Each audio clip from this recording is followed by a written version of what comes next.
Hello and welcome back to another Grain and Gluten video, this one covering the feeding of your sourdough starter. We'll have a later video on how to start your starter, but for now I just want to give you a glimpse into how I maintain and feed my starter. So this is the consistency before feeding. It's pretty wet and runny. I've probably left, 3 or 4 tablespoons in total. You can go a little less, a little bit more. That's going to change some other things about your starter, and that more in-depth guide will be on my recipe. So I'm also just want to show you the flours I'm using. I'm using, a mixture of whole wheat, all-purpose, and a Bob's Red Mill spelt. I change them up depending on how fast I need my starter to grow. Anything that's more unprocessed flour, like a whole wheat or a spelt, is going to help your starter to grow faster. In this case, I was using some all-purpose and whole wheat.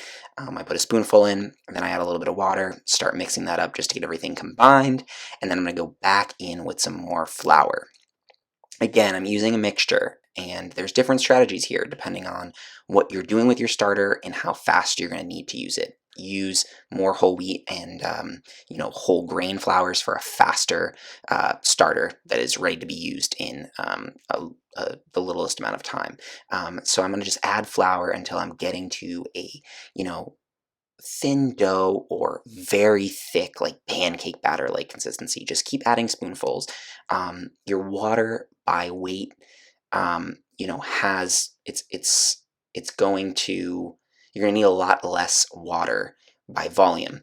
But the water's going to weigh more. Sorry, that took me a second. So again, I'm just kind of playing with it until I get to approximately a 1-to-1 flour to water ratio. I do have a scale. I do measure a lot of the times, but once your starter is established enough, you really just need to get it to that thick batter consistency. A little thicker than you think you're going to need it is always a little bit better, in my opinion. It makes it easier to work with when it is mature and, it's shown some consistent rise and maybe it's doubled and you're about to put it in your recipe.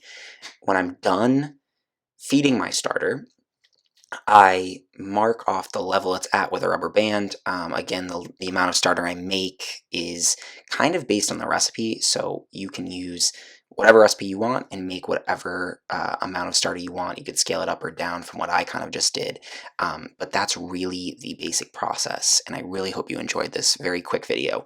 More to come on my website and blog, graingluten.com. Please check that out.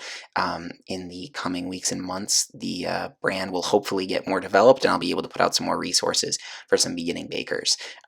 So again, thank you so much for tuning in to this really quick video.